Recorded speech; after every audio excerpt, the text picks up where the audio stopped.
Paisanas y paisanos, muy buenas noches tengan todos ustedes.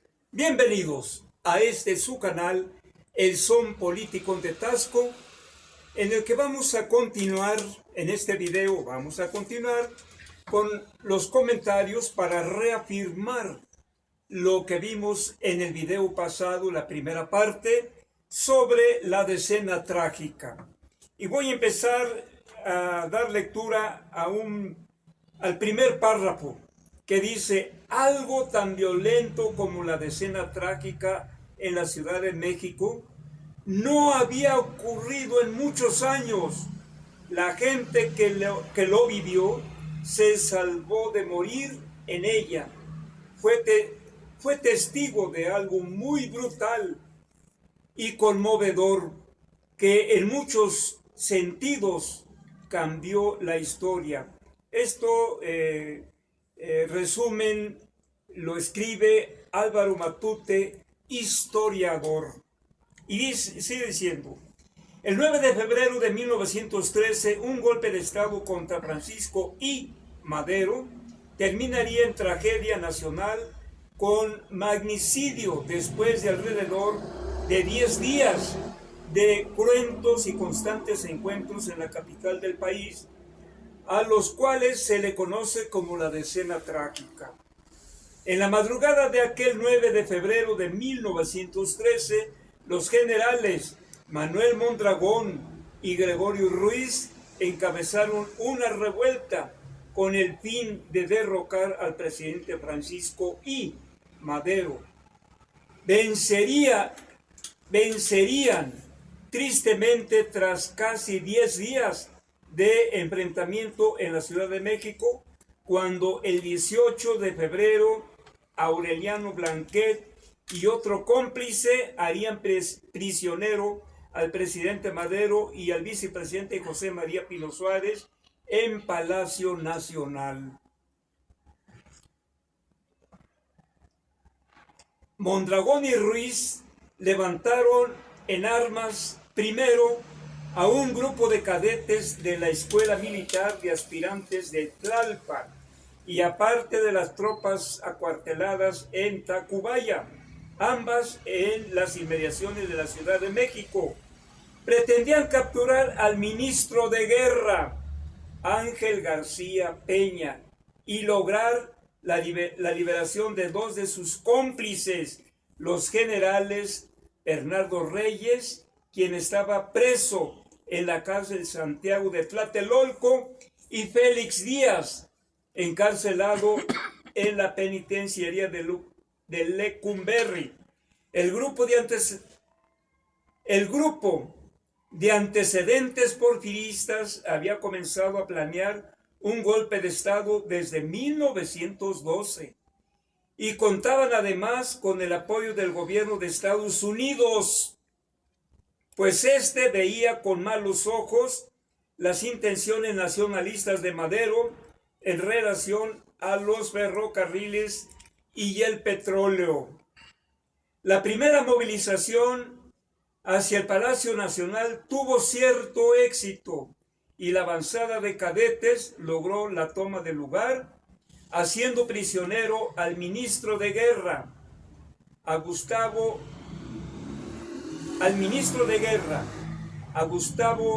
Madero, hermano del presidente, y al intendente Adolfo Bazón.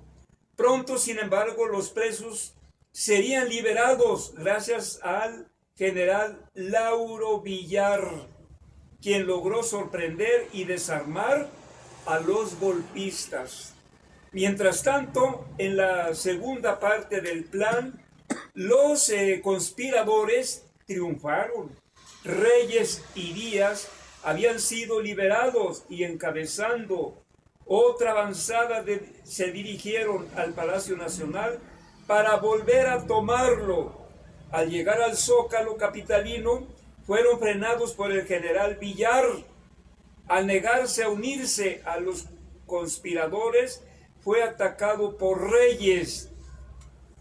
Quiero decirles que este Reyes era un viejo cacique del estado de Monterrey, muy poderoso, por cierto, muy poderoso. Las balas no se hicieron esperar y mientras este último caía herido de muerte, el defensor de Madero y su causa también resultaba herido. Hubo bajas de ambos lados, pero mayoritariamente el de los levantados, cuyo contingente optó por retirarse y hacerse fuerte en la Ciudadela. La Ciudadela es, según aquí dice, la Ciudadela es el edificio que servía como depósito de armas y municiones y estaba resguardado por las fuerzas maderistas. Fue tomado por traición, consiguiendo los golpistas 27 cañones, 8.500 rifles, 100 ametralladoras, 5.000 obuses y 20 millones de cartuchos. Por su lado, cuando Francisco y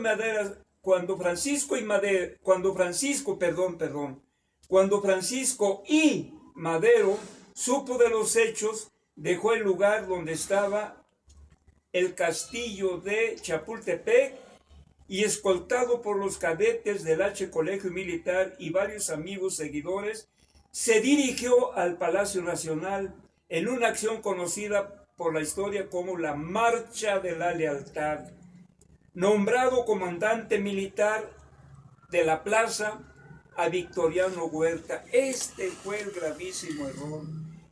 El enemigo estaba entre el ejército. Este fue realmente lo que definió la muerte de Madero, Pino Suárez y de su hermano. Poner a este perro sanguinario como militar de la plaza, en sustitución del herido general Villar. Grave error. Huerta se aliaría con Félix Díaz y, simulando defender la causa, terminaría traicionándolo y haciéndose con el poder. Mientras los enemigos avanzaban y se fortalecían, la prensa difamaba, enaltecida por la información alarmista del embajador estadounidense Henry Lane Wilson, cuya pretensión era lograr la intervención de su presidente. Escuchen bien, el presidente en turno allá en los Estados Unidos era William Howard Taft. Las presiones diplomáticas se fueron intensificando, pero Madero se mantuvo firme, defendiendo su plaza y sus ideas. Hacia el día 16 de febrero, con el pensamiento puesto en las necesidades de la población general, se dieron 24 horas de tregua. De 2 a.m. de ese día a la misma hora del día 27. Para ese momento, la casa particular de Madero ya había sido incendiada. No más que perros eran, ¿eh? La tregua no fue respetada. Los golpistas aprovecharon para acercarse más a sus ametralladoras y se retomó el fuego a discreción a las 2 p.m. de ese día. Todo bajo la complacencia de Huerta, quien fue descubierto por el secretario particular de Madero, Juan Sánchez Ascona, en pláticas con el enemigo, el gran traidor. Luego algunos tasqueños, cuando hablo yo de traidores, hasta les da coraje porque dicen que yo hablo de traidores, como el caso de Porfirio Díaz. ¿Por qué dices que Porfirio fue un traidor? Porque fue un traidor. Y Victoriano Huerta también fue un traidor, un masacrador. Francisco Madero, José María Pino Suárez, el leal hermano del presidente Gustavo, corrió igual suerte.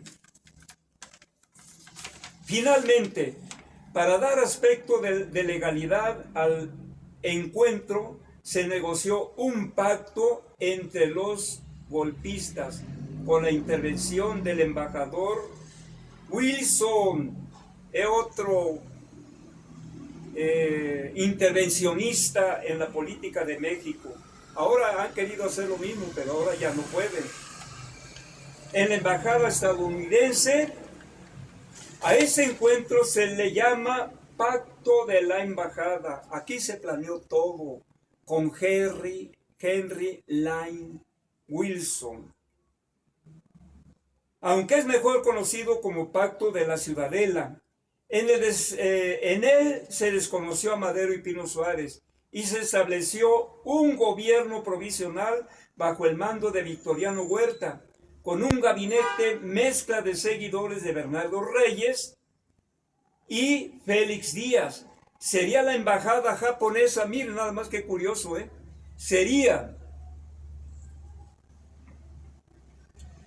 la embajada japonesa la que asilaría esa trágica noche a la familia del presidente, salvo su hermano Gustavo, que fue masacrado, torturado y asesinado vilmente como hienas cuando agarran a un ciervito por allá por las selvas africanas, quien fue entregado a la tropa golpista, humillado y torturado hasta la muerte.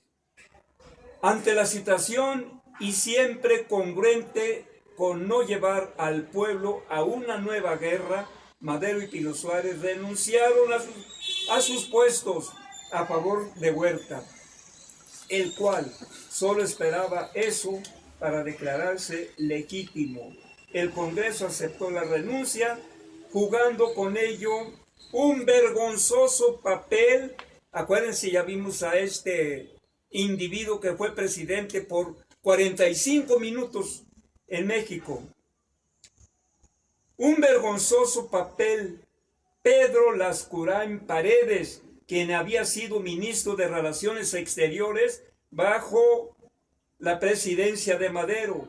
En principio llevó las renuncias ante los diputados y cuando éstas fueron aceptadas, asumió la presidencia, que solamente duró 45 minutos, la presidencia interina, para nombrar a Victoriano Huerta secretario de Gobernación, renunciando de inmediato a su cargo, dejando la presidencia de facto. Es decir, estuvo unos cuantos minutos en la secretaria de Gobernación, pero renunciando Pedro Lascurain, pues inmediatamente tomó posesión Victoriano Huerta. Familiares y amigos de Madero y Pino Suárez intentaron su libertad por todos los medios, pero los golpistas no iban a ceder. Serían asesinados el 23 de febrero de 1913. Con este magnicidio, la llamada decena trágica. Pero entre paréntesis quiero decirles que quien tomó preso a Madero y Pino Suárez fue precisamente Aureliano Blanquet, un general porfirista.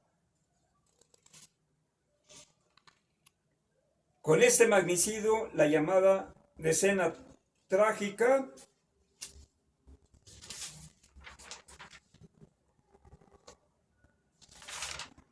tocó fin, pero la memoria de la cobardía que la circundó dio nombre. No podemos olvidar. Claro que no. Los de la derecha hoy en día dicen, ¿para qué regresar al pasado? No, hay que hablar los hechos políticos de aquí, a partir de esta presidencia del presidente López Obrador. De aquí en adelante no tenemos por qué ir atrás. Pero si los neoliberales con su candidata, la señora Xóchitl Gálvez, es lo que quieren. Perdón. Lo que quieren es regresar a recuperar sus privilegios, pueblo de México, paisanas y paisanos. No nos dejemos engañar. La señora Xóchitl Gálvez es una marioneta de la derecha en México.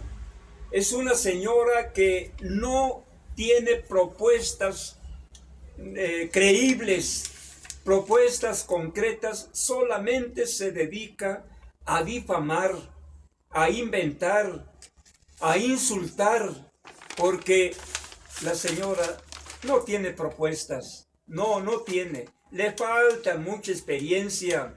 Que me disculpe, yo no estoy juzgando en este caso al ente político, a la persona, estoy hablando del ente político, porque la he observado muy bien, puras mentiras, puros insultos, lo mismo al presidente de la República que a la doctora Claudia Sheinbaum. Ya dije aquí, el pueblo de México está volcado hacia la aspiración a candidata de la doctora Claudia Sheinbaum. Y ella va a ser ganadora, ella va a arrasar, ella va a ser ya la próxima presidenta de México. Paisanas y paisanos, esos son mis comentarios de hoy. La segunda parte sobre la hiena feroz Victoriano Huerta, de cómo llegó a la presidencia de la República. Ya dijimos que la derecha le dio la bienvenida, lo apoyaron, el alto clero, el ejército, no todo, pero sí también los altos mandos del ejército, Victoriano Huerta, pues le dieron la bienvenida a este sabueso sanguinario.